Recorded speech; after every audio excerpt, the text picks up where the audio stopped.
There we go. Okay, well, I'm honored to introduce today's guest. I'm so excited. She's coming to us all the way from Chattanooga, Tennessee. And she's my dear friend, Megan Brown. Welcome to the Dream Big podcast. Thanks, Erin. I'm excited to be here. Yes. So Megan, she is a biker. She's a lover of the outdoors. She's mama to her pup Kai, who might pop up in the background of our screen from time and again. She's also an avid weightlifter, and she's a foodie. She loves the food and experiencing new and different food. She was raised in the military, so moved around quite a bit, and she used to be in teaching, and after she left teaching, now she works in private wealth management. And there's so much more that we could say, and we might get into some of that in the podcast. But I'm just really glad you're here and excited to have a fun conversation. Thanks for having me. I've been looking forward to this for a while. Yeah, it's great. So Megan and I met in Phoenix at that Empower Her Live event this past fall. And there were just like so many amazing messages and like takeaways from that event. And so over the last few months, we've talked about it. But there was one thing that I know you took like pretty much immediate action on. One of the messages was from one of our speakers, Aisha Marshall. She came on and she was talking about decluttering, but like in a broad sense. So she was talking about decluttering like your spaces, but also people around you, decluttering your mind, like I think everything. didn't she mention like that your environment is a direct reflection of your brain, of what's going on inside? Yes. So I think with that connected to like all the talk about environment and your people and community, and it's just like it all kind of compounded there for me as like the first, we talk about habit stacking, the first action you could take towards building towards where you want to be. And actually Tracy O'Malley was the one who was like, pick three things. Oh, Like yes. I was the one who was like, oh, I need to do this and this and this and this and this and this. So that was, but that one thing was, I kind of took it as like, hey, that would be a great first start to Yes. getting recentered on where I want to go and what's next. And it's so hard sometimes to like turn down the noise and what's going on in our mind. And I know like when she said that, when she was like, it's a direct reflection of what's happening in your mind. And it clicked for me too in that moment. I'm like, oh, that's why. Like there's certain areas in my life where I'm really like for a couple of years now, I've been trying to get clarity on like a specific vision and like why I struggle with certain things. And yeah, and then I'll look around a space that I'm trying to achieve these things in, and or different messaging that I'm taking in from people around me. And of course it's a mess. Of course I'm not there yet because there's a lot going on. Yeah, I think when she said that, I was like, oh shit. Wait, Yeah. are we okay. Yeah. I was like, yeah, I was like, oh man. I was like, that would explain a lot. And I think yeah, we always ebb and flow Yeah. in life, right? So when we take on more, we run the risk of dropping things, and sometimes we don't drop it and leave it, we try to bring it with us. And that's when I think we try to take more on than we should, right? Yeah. So like my mantra for one of my I have like 12 lines in my mantra for this whole year, and I actually created it with a friend of mine who is a fabulous mentor to me, and one of the lines is like, we are going to audit our lives and release and be happy at releasing things that are not for us. So we're going to actually be okay with letting go, and getting rid of something that no longer serves us. And I am a very sentimental person, so that's very hard for me because I'm like, this piece of note that somebody gave me 5 years ago is so great and I don't want to forget it. But when we try to take everything from our past with us in the present, it's going to muddy the waters, right? Oh, that's so true. So I think some of the takeaways from that conference, what I kind of boiled down decluttering to, was people, community, my environment, right? Declutter my environment, not just physically in my house, but also auditing my whole freaking life. Mhm. Now, obviously, that's a big task to take on all at once. So I did Yeah. not. I kind of went like, okay, what does this look like? And what are the first steps? And then like since then, I've caught myself easily doing more. Kind of like the habit stacking premise. I've seen you like talk about that on your podcast as well. One step leads to another, and you just keep the ball rolling and Yeah. in a disciplined way. So, and then another like part of that was so like people, environment, space, and then my mind, which was a huge one. Mhm. Because like you, I get like tizzied, and I like when I start to like spiral in my brain and my anxiety flares up and my stress is flaring up, that's when like you need to have like almost a cue for yourself of like, oh, I feel this coming. And I feel like as women, we are so used to this. Oh, I feel this coming. I feel myself getting manic, or I feel myself getting frustrated or scared or whatever. Like some emotion is boiling and it's going to feed me out of control. What's the stop? What's the safe place? What's the go-to? What's the recalibration? Like some people go for a run, some people go to the gym, some people it's not movement, it's still, it's quiet, it's a safe spot that they've built for themselves. Some people it's calling a friend, calling their mom, like loving their Mhm. dog for a minute, weighted blankets, like Yeah. whatever works best for you, but you need to have that already predispositioned, already set up so that course corrections come easier, right? You're Yeah. not stumbling back 5 steps down the stairs, you're stumbling back 1 step and you're like, okay, we're good, keep rolling, right? Yes. Oh, So that's so true. I know I felt myself like we were talking about this before we started, but like when I think of the word decluttering, it just automatically brings on anxiety for me. Like it just is like, I know I need to do that. I know. And for me, the most anxiety around decluttering would be like my physical space. mm, And then the other things are like a deeper, that's different. But when I yeah, first think of decluttering, I think my space around me, mm, and it does, it brings on some anxiety, and I actually had, like, a mini panic attack about it yesterday. yeah, I was like, "Okay, I'm looking around the house, and I'm like, "This space is cluttered, this space is cluttered," and, oh, I started kinda panicking a bit, and even, like, my daughters were like, "Okay, well, we'll help you clean." Like, it was like they were ready to, like, step in yeah, and help. I'm like, "Okay, this is our plan." And we kinda made a plan. I'm like, "I'm gonna do this," and it was recording a podcast with our friend Debs, and then yeah. we'll kinda clean up a bit. And just even knowing that was happening was awesome.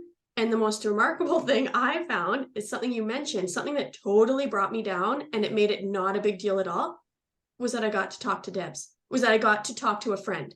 And as soon as I was done with our visit, I was like, you know what? The house isn't so bad. I'm just going to do a couple things here and there. And it was okay. But I did feel it creeping up. And it's important to keep your space clear so that you don't get to that spot. Right. Right. But I think, ultimately, like when you're in times of transition, it's going to happen, right? That load of laundry is going to sit there for a couple days. Why? Because it serves you in some way, right? The choices you make daily serve you in some way. So if you ignore the dishes because you wanted to go for a walk with your dog, what served you in that moment? The walk with your dog, right? Like, so I Mm, think cutting yourself the slack, the grace to realize, yep, I sure did that, but I cannot be and I cannot show up 100% every time to every single thing. yeah. Dissipate the overwhelm, because when you think of decluttering, you do think of like, oh my God, there's so much, right? And Yeah. like, but honor the first thing that pops in your brain when you think of that, right? Honor that feeling. So when I think about decluttering, I thought about my bed space actually first, like my bedroom, because like I was like, okay, well, what's the first room in this house that I need to make sure is a sanctuary for me? And I was like, my bedroom, obviously. I love my bedroom. Yes. Um, it used to be a vibrant, bold purple, and now it's like deep hues of green and like cotton and like just healing colors, right? Like soothing colors. And then the next space, I was like, okay, my kitchen. I'm in my kitchen all the time, and I need it to be effective for effective meal prep, for like health reasons, for sanity, for cleanliness, right? Ah, And so I took on one at a time, and I let myself feel a little overwhelmed and realize that like it had led up to that, and make a game plan for how I wasn't going to let it happen in the future, but like honoring the fact that like, I have a spare room, so that spare room becomes my multifunctional room, and I do drop stuff.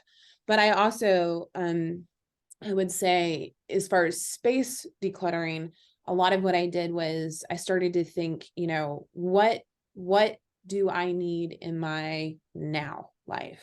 Mm. Not what did I need? What did I use? What am I using all the time now? What do I need to keep? And anything that I had multiple choices in, like, how you go to the store and you're like, oh, I'm going to choose these 3 lipstick colors, these 3 nail polish colors. I was kind of like, when I eliminate multiple choices, I provide room and space for using what's in front of me and for what I need right now. So that was the first thing I did. I donated a lot, gave away things to friends. Like I texted friends. I was like, hey, who needs this coffee pot? Who needs this? Who needs that? And I was able to gift people. So that was helpful for me because I didn't feel like it was wasted. Yes. And like I threw a lot away that was not serving me and I did not want in my space.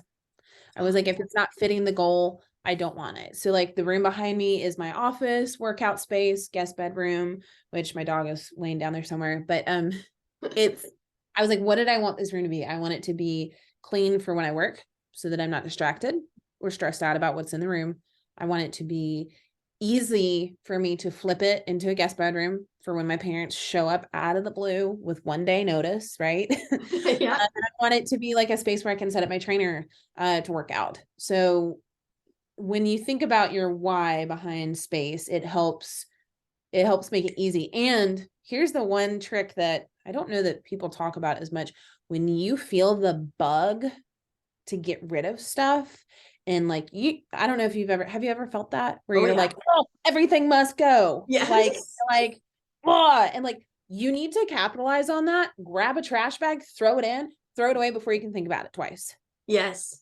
It I have takes totally done that. I think the 10, kids kind of 15 get minutes. nervous when I get in that mood. But like it takes 10, 15 minutes. And what's like, like we're no longer 22, can't afford to go replace it. Right. Yeah. If you really need it that bad, you can order it again. You can buy it again. And I'm not trying to say like, don't be wasteful with your stuff, but like sometimes your brain needs that encouragement that like, you don't have to hold it. As a teacher, I was really bad at that. I was like, you don't have to hold this for next time you think you need this craft.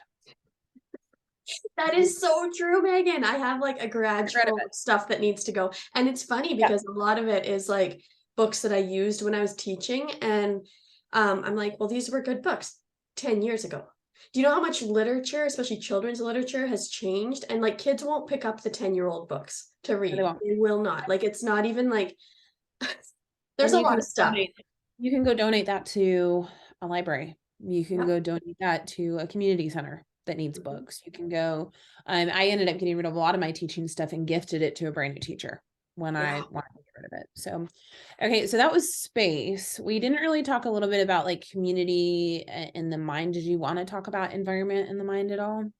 Yeah, for sure. Yeah. What that looks like. Okay. So for me, I think, at the conference, Keisha touched on this as well as Lori, I think. Didn't Lori touch on environment and who's around you? Yes.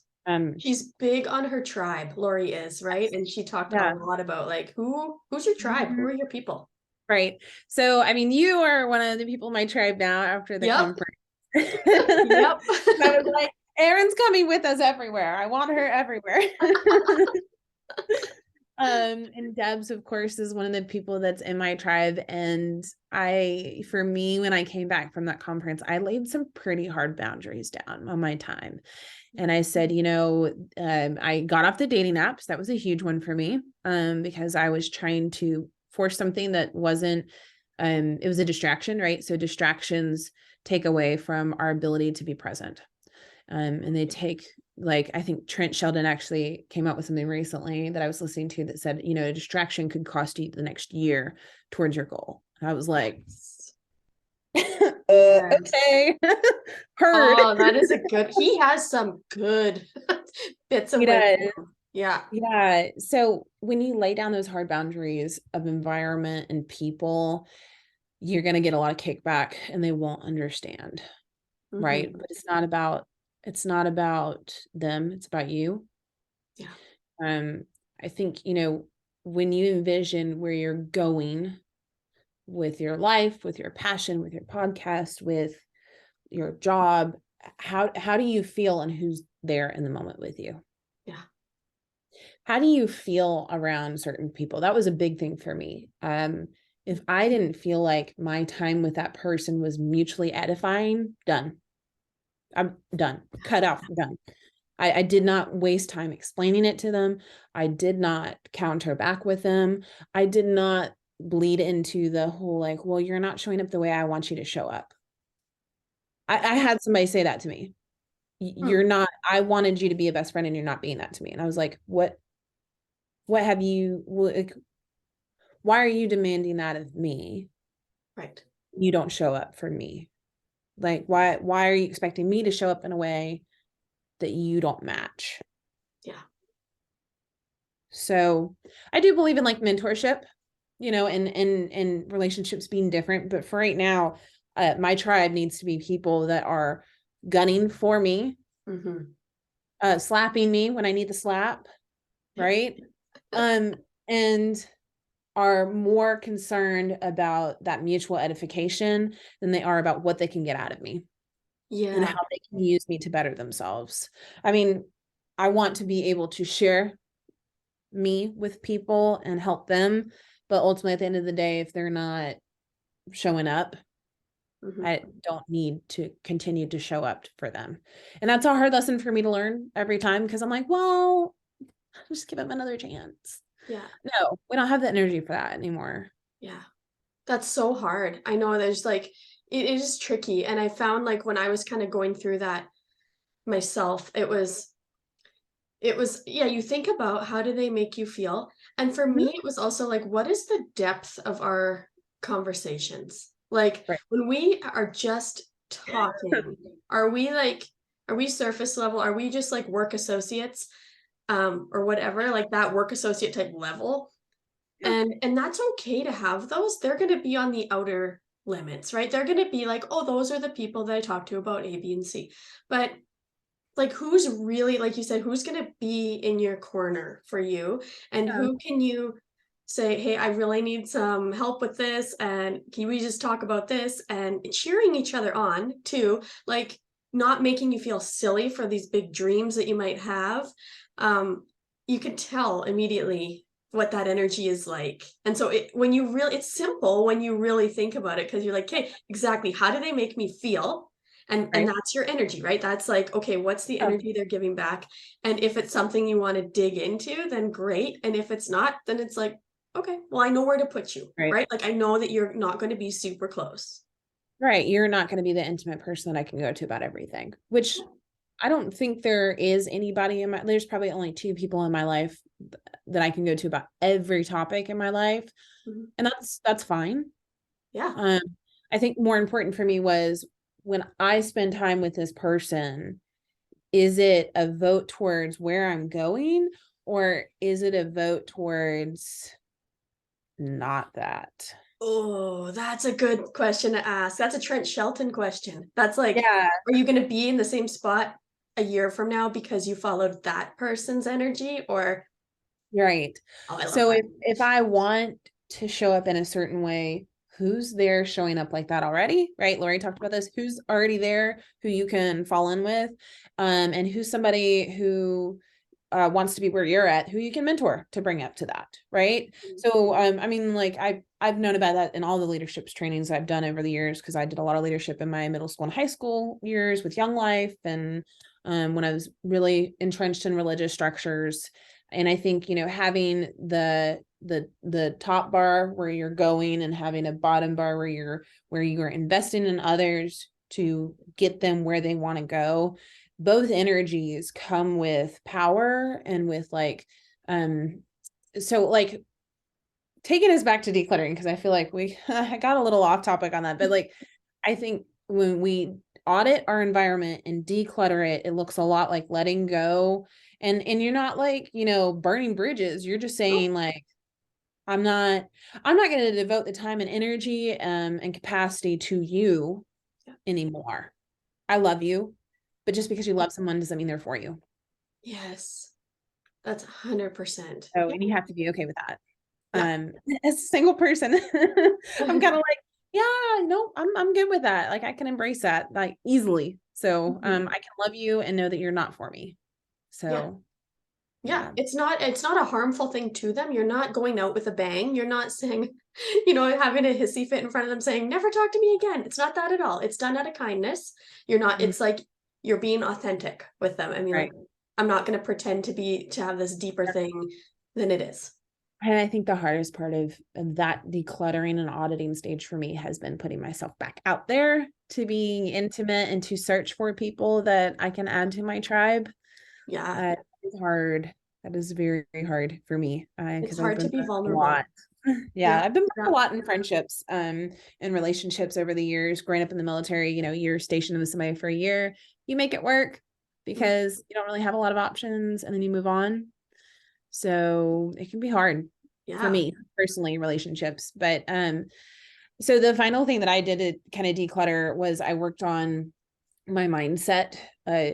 And you're going to love this because I know a lot of what you do is morning restructuring. And I love your morning routine. It's what saved me as a teacher, honestly, was restructuring my mornings. Yes. Probably saved me as a person too. And Mm. just relit fire like 5 or 6 years ago. But I went back to meditating a lot more, doing morning meditations. My dog actually started that process with me when I first brought him home as a puppy. So when Oh, he hears the morning, like the meditation chimes, he actually jumps in my lap and lays down. He is ready for full meditation mode. I love it so much. wow. That is Yeah, so special. it is special. So I did more morning movement. I became more disciplined in that. I'm at the gym 6 o'clock every morning Good before for work. you. Wow. It's fun, but it also forces me to go to bed on time, which is good. Started leaning into more podcasts and filled my brain with where I wanted to be and with how I wanted to feel. I added more fun books because Debs and I actually talked about this. Fun is something I have to be intentional about, or else it doesn't happen. Yeah. So, and my mindset needed to be decluttered from the anxiousness of like having to fix all the things and needed a little more fun. So like listening to fun books, audiobooks on my drive to work, having them while I'm doing chores or decluttering made decluttering fun for me because I was like, "Ooh, I can listen to my book."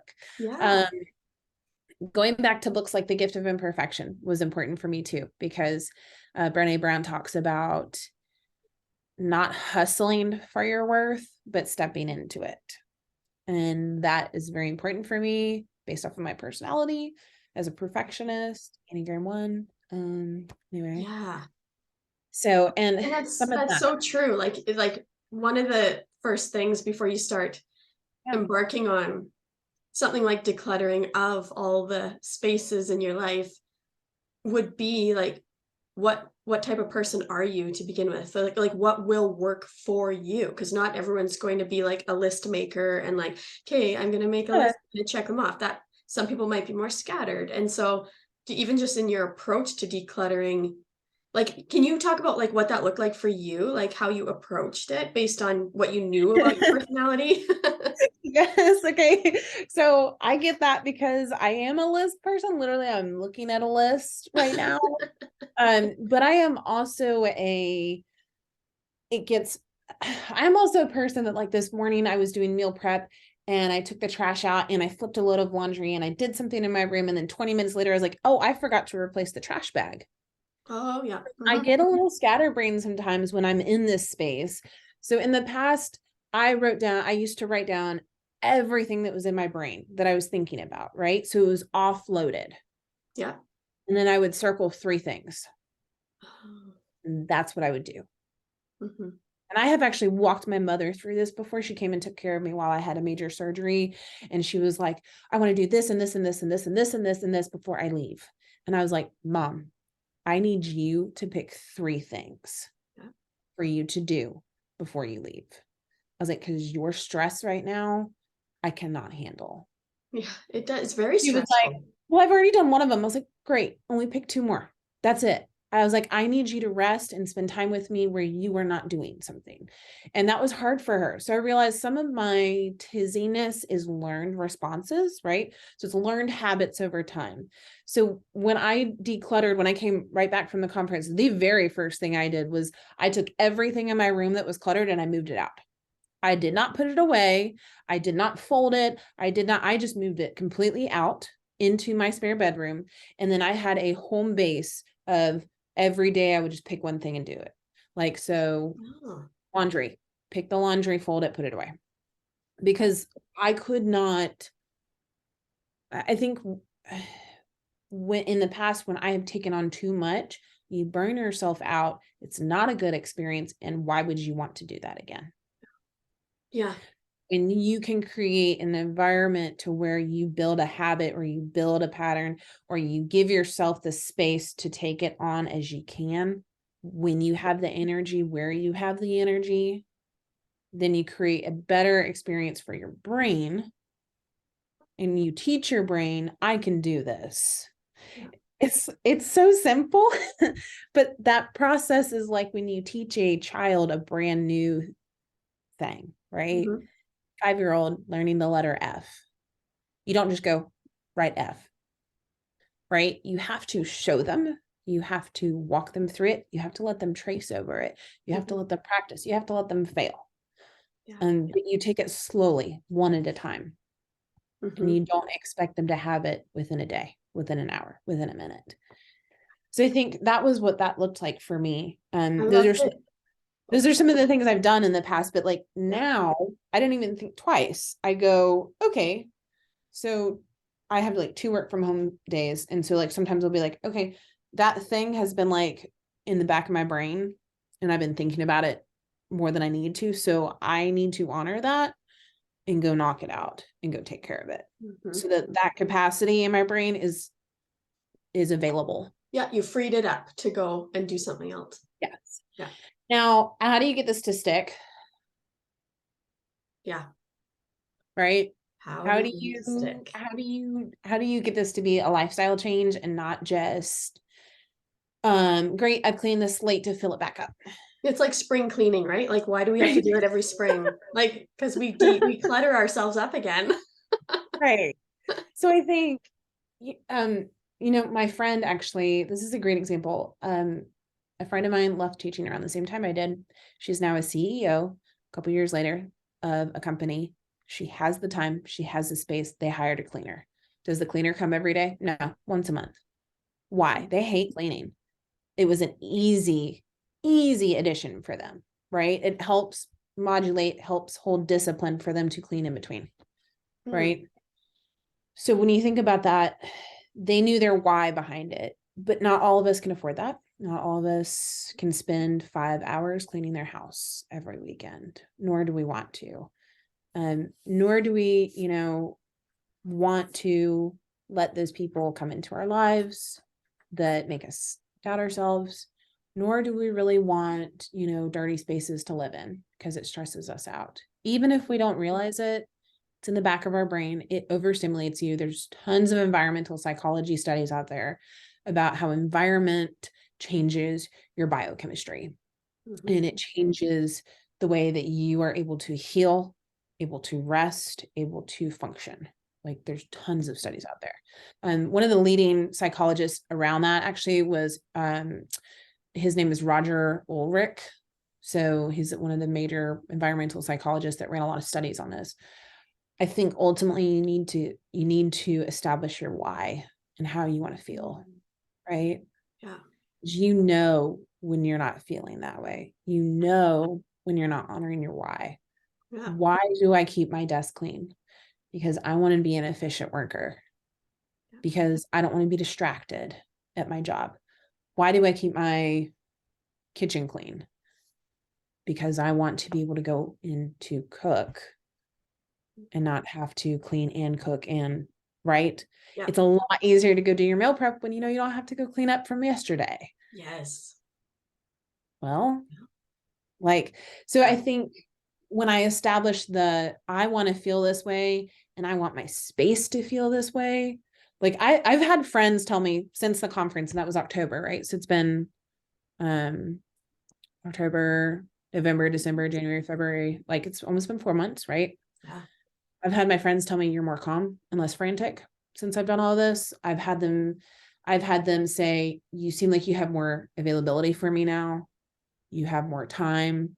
You feel more present instead of thinking about what you have at home that you didn't do, like this other person. So I think for someone who's high functioning, has anxiety, wants to be perfect, when I showed up in these small ways and have maintained it, it's allowed me, like I said at the beginning of this, to have more space to be present with the people who are right there. My past, that anxiety is not what's in front of me. It's not what's going on in the moment. And I am no longer willing to let that cripple me. I love I that. think that's where you have to be in your mindset. Yeah. I am no longer willing to blah. Mm-hmm. And it's huge that like when you made those changes, you of course could tell like that your anxiety was going down. You could feel that probably immediately. I know when my room is clean versus not, as soon as it's clean, I feel so much better. But the crazy thing is, you know, it had a bigger impact than maybe you even realized when your friends notice. It's like when the outsiders notice that something inside of you has changed, that's huge. Right. You know, yeah. It's crazy to me how simple of a change it was and how deeply it impacted it, to like the point where my parents on the phone the other day, and I said something like, yeah, I'm not really worried about it. It'll work itself out. It's fine. They asked me if I was taking my dog's CBD treats. And I was like, no. I love I've been that. meditating, not medicating. Oh my gosh, that's Um, hilarious. Yeah, I think my biggest takeaway from the conference was like this auditing and decluttering has really has just like it's bled over into everything, which is exactly what I was told, right? We were told this, like, Mhm. and it came true. And now when I'm tempted to go sit on the couch because I'm tired after a day of work, or I'm tempted to not put it away right away, I go, wait a minute. It's a lot easier for me to just do it right now in this second where my energy is already rolling than Mhm. it is for me to let it stack up and to motivate myself to do all of it at once. Yes. There's two there's one space in my house that I've been like pretty adamant about keeping clutter free, and it's so funny when you think about um the why. Like what is your why? And it's connected to a deeper meaning, and the space in my house is my workout area in the basement. And when I made that a priority for myself a few years ago, it was like hands off. The whole family knew this is the space and they are welcome to use it. And they do almost daily. Everyone in my family uses it.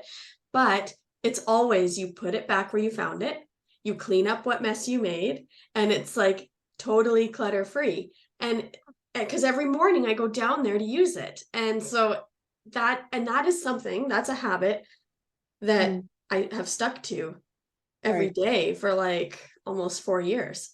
Because your why was bigger, So big. right? So big. And then Bigger than the, most recently, because you and I were talking about this decluttering, and I was like, I've been using like a spare room in our basement for podcasting. But it was also like I call it my multi-purpose room, because when I was doing my master's degree, it was like my office. And when the kids were younger, it was a playroom full of toys. So it was painted, actually, the wall behind me used to be bright, dark purple. oh And my. it was like it was just that space that, oh well, I need a space for something, so I'm going to plop in here. And so like a lot of things would end up being dropped in here too. And that was one of the things that recently I tackled. I was like, no, we're painting the walls, I'm getting rid of everything that doesn't need to be in here. Like it all goes. And currently it's sitting still like just outside the door, so it's like that space. But it's working, and I'm way more productive in this space now. Like things are really moving along because I have this space to really be creative and focus. Right. And it just, yeah, even when you said you cleaned out your bedroom and you put everything in your spare room, Mhm. I love that, because your bedroom then offers you the peace and that space to be calm and go to, knowing Right. that you don't have to deal with all the mess at that one moment. Right. It's kind of Well, like and a time. when you think about it, you aligned your space with your purpose, right? Yeah, totally. How powerful that is when you walk in that door. Yeah. Think about Okay. how less powerful it would be if you were like, well, it's kind of like half aligned with the purpose. I let the girls keep their toys in here. And like, you think about it like that. And it's like, oh, all of a sudden I've compromised the alignment and the purpose that I had for something. And what does that tell your brain? Mhm. Neurologically, that tells your brain that it's a gray area Yeah. and it's compromisable. And Yeah. so I don't have to be disciplined to that. Right. It's crazy how your brain responds to Yeah. environment. Our brains are actually calmer in forests, and there's a lot of studies from this because of what's released from the trees. And it actually is intended to reestablish us to our norm, to our base Wow. setting with the core of the earth. Huh.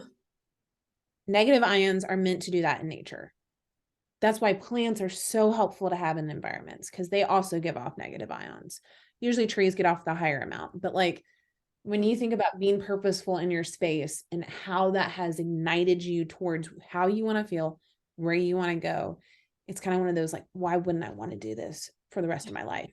And in all the ways I can possible, right? Yes.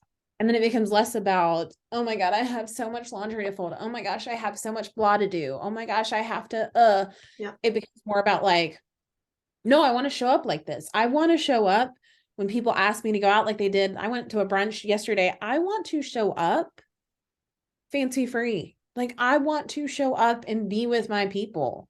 I don't want to show up and be like, oh, I have to go do this and oh, I need to go do that and like, oh, I didn't do this and like and go home to a mess and like just oh, right? Oh yeah. That's the worst feeling, going home to a mess. Yeah.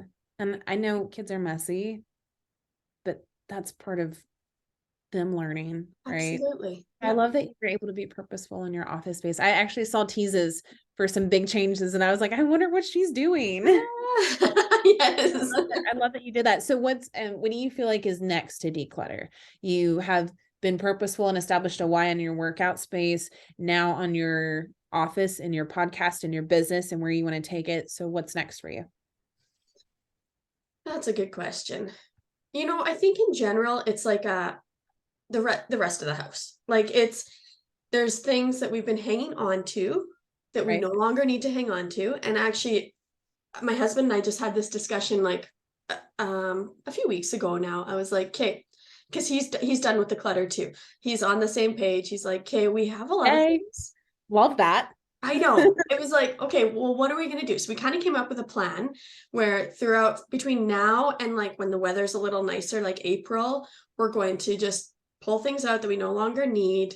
And just for now, they're going to be in those weird spaces.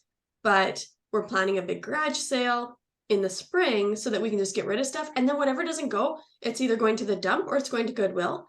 All the books are already going to our local library. And Right. so lots of things, like we just kind of have like a step by step, a list, Megan, a list of what we I need love to it. do. I love Because lists. so I am it's a gonna be a list process. fan. Yeah, it's gonna be a Um, process. And because there's actually we did some painting in our house like yeah, a while ago now. And it's mostly done, but there are some things that never got finished, like baseboards on a couple locations and things like that. And I'm like, you know what? If we actually just decluttered all the spaces, it'd be so much easier to pop baseboards on. Like we wouldn't have to think about all the things that are around it or whatever. So it's going to be a bit of a process, but we're preparing to just kind of mhm, good spring clean, but then keep it like if we're introducing something new into our house, whether it's furniture, clothing, right, products, uh, kitchen appliances, whatever it is, then something else needs to go. What is it replacing? right. And I'm bad for like clothes. Clothes are so bad. I have a friend who tells me she sticks to this rule so well. My friend Nikki said whenever she buys a new item of clothing, she gets rid of something else in her closet. Right. I'm like, that would be brilliant if I could stick to that. So just that like replacement thing too. Like once you get to the level of declutter that you need, okay, now you can't just keep bringing things in because you're just going to end up Right. back at square one. So what are you getting rid of? Well, and I think you need to visual, like for me, it helped with the meditation because it helped me visualize, right? Mm. Um, you asked a question earlier on in the podcast about like, you said something like sorry, my water, hold on. It's like, who are you?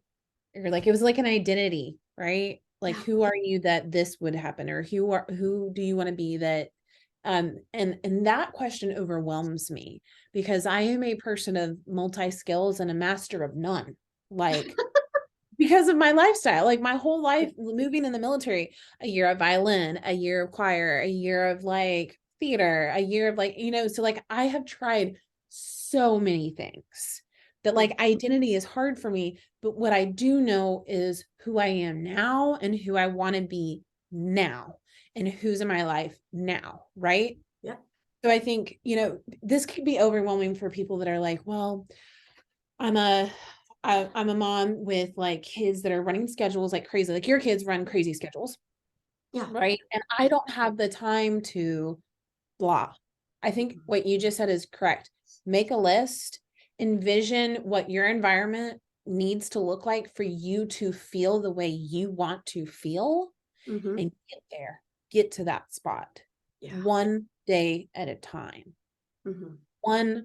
You can do like 1 square inch at a time, right? Like Yeah. it doesn't have Totally. to be a full overhaul. Yeah. But like I say, set a date for your yard sale. That's your goal, right? If you don't get everything you need to get done before the yard sale, who cares? You Mm-hmm. set a date for that yard sale, get out what you can, done, like move it along, right? Yeah. So um I think we always like hold ourselves to probably a higher standard than we mean to, and it causes us to crumble back down. Like my other thought was like, how can you make that time with your family fun? If your husband's on the same page, how can you make this a fun activity and family bonding, right? Like maybe like every Friday you guys like have like power hour, you blast some fun music and Yes. everybody looks at the list and picks one thing, Yeah. right? Totally. We do find music helps so much. Like Love that. whenever we're doing like a big clean, it's like, okay, where's the speaker? Let's whose playlist do we got going? Like Right, pick music and go. It right. helps. Yeah. It absolutely helps. And I think also having a cutoff time is Ah, very important yeah. because if you're like me, you get overstimulated, you get like, it's like when I was doing a lot of this, the people community part, I have I had a cutoff time for connection. Like at 8 o'clock, I don't respond to anybody after that. I Mm, grew up with that habit. Actually, my parents were like, we don't accept phone calls after blah, because they were prioritizing who was in front of them, which was our family time. I love that. Right. Yeah. So like having firm boundaries is what I said earlier, but like that can look like a cutoff time. That can look like when we get to the spot we're done, right? Because like if you gave me an overwhelming task, but you only gave me an hour to do it, I already know I'm gonna fail. Mm-hmm. Right. But if you give me an hour to do one thing, I'm gonna do it very well and it's gonna be done and taken care of. Yeah. Right. Yeah. So, and then I don't have to go back and worry about the baseboards. And then I don't have to go back and do this. So when we overstimulate ourselves with too many commitments is when we start to suffer. So like for me, I transitioned from teaching, right? Took on way too much, got overwhelmed, got stressed, had to pare back down. Mm, Like again, I'm finding myself a little bit taking on too much and having to pare back down. yeah. And I don't think that's bad or wrong. I think that's the normal rhythm of life, right? Yeah. And to recognize that that's happening, before it gets too out of hand, it's like, oh, I know Yeah. this pattern. I know what I'm doing here. I need to take, and I love Right. your manageable chunks of things that you're doing. Like it's not a whole overhaul all in one afternoon. It's like, no, Right. today I'm going to tackle this countertop or whatever it is, Right. or Yeah. this space in my mind or whatever, just so that Right. it's not too much all at once. Right. Yeah. Um, so like this is all like seems so simple to me sometimes when I think about it, but the other times I think about it and I go, wow, this impacts everything. Yeah, yeah. It's like mental stability. Like you are Mhm. retraining your brain on how to think about these things and how to act on them. Yeah. And I think that's, I mean, that's huge. Like that's, Mhm. I feel like everybody in our core group, our tribe, had different takeaways from the conference. And this one for me, I was like, I know that this is really simple, guys, but I'm going to declutter my house No, it was and my huge. brain and my people. Yeah. So, I loved it. And, yeah. and there's just a lot to be said. Even like, I think something that hit home for me too with the decluttering was actually something my sister-in-law said to me like years ago, where she was like, the cluttered spaces for children can produce more anxiety in them. Mm. And Yes. and I just kind of, it was like we were talking about like making your bed in the morning or whatever. And I'm like, Yeah. oh, that totally actually makes sense. And it tapped into one of my big whys, obviously, right? Like my kids and their mental state and their mental well-being. So like for the parents out there, it's like, do this, yes, for you, but also if you have kids that are in a cluttered space, can you help them like simplify that so that they're not feeling that? They may not even act like they care. Like I have one daughter who loves having a clean space. She's terrible at keeping like a million stuffies on her bed, and she's terrible at cluttering. Like she'll clutter, but she loves when the spaces are actually clean. And so she will spend an afternoon cleaning her space. And the other one, I don't know if it really like she doesn't communicate that it bothers her, but that's the thing. The cluttered space is never good. Like it can never produce better results than a clean space. Yeah, I think about it like I came back from living in Europe to go to college, and I walked into a Bed Bath and Beyond, and in America they're like floor to ceiling stuffed. Yeah. I don't know if you've ever been in one. Like it Oh yeah. is like overwhelmed city. And I remember I could only spend 10 minutes in that store before I almost like had a panic attack. Like I was freaking out. My mood crashed. Like, so when I was a teacher, there was a lot of environmental studies about colors and textures and lighting. And so I actually had a lot of kids that were living in the projects. And so their home life was chaos and tumultuous. And I try to create a classroom where they felt safe, where it was calming, where it was collected. And did we get messy? Absolutely. I love creative mess. Like I love being all over the place. But at the end of the day, I was like, this is what we're doing because we want to reset our environment. Yeah. And like I had kids falling asleep in class. So I think I might have like accomplished the goal a little too hard. But like but I think you're right. My parents instilled the whole make your bed in the morning for us. And now I cannot leave my house without my bed being made. Hmm. Now, is it an elaborate process? No, I got a duvet so I can literally throw it, Yes. done. That's Because like a life hack. Like that's like a life hack. yeah, You like, okay, I want to make my bed every day. Don't make it a complicated bed to make. don't Like, make it a complicated process. If it's yes, something that you value, don't make it complicated. yes, Simplify it down, take away your choices, pick something, stick with it. You don't like it, change yes, it in 3 months, just like birth control. Give yes, it that's right. 3 months. That's right. That's It's my easy favorite to thing. I'm tweak. like, have you tried it for 3 months? Yeah. Are you sure? Yeah. Yeah, that's right. Oh man, that's actually like there's matchmaker Maria. I think her thing is like 12 dates. And I'm like, yeah, that could be like 3 months. Yeah, that's right. After 12 dates, and I'm like, okay, all right. That's right. Give it a good try and then don't hang on beyond Yeah. you. If it's not working, it's not working. It's And not working, whatever. it's not Yeah. working. Get rid of it. Like Yes. toss it out. Oh my gosh. Yes. Burn it. That's right. Oh, it's so true. Yeah. Oh, I just I love have this loved conversation. it. Yeah, it's like, well, like I need it. I need the reminder to keep going with the spaces and uh and just like the importance of it. It's not about just like cleaning up your crap. It's more than that. Like you said, it Yeah. literally like domino effects into your whole life. Yeah. And if you're not being purposeful where in the places you spend most of your time, then what are you telling yourself at the end of the Yeah. day? Yeah. What are you giving your brain permission to accept as status quo? Yeah. Right? Chaos or purpose and power and alignment. Yeah. So Yeah. anyway, I have loved this so much. Thank you for having me on your Yeah. podcast. I'm super excited for where you're going and where this is heading. Thank you. Me too. I'm just so glad you could join me and yeah. I don't know. It's just, I always enjoy our conversations, and I know that this is something that you've been working on. So thank you for sharing your journey with us too. Of course, probably will be working on it for the rest of my life, to be Right. honest. It's a journey. Yeah, exactly. Well, thanks, Awesome. Karen. Thank you.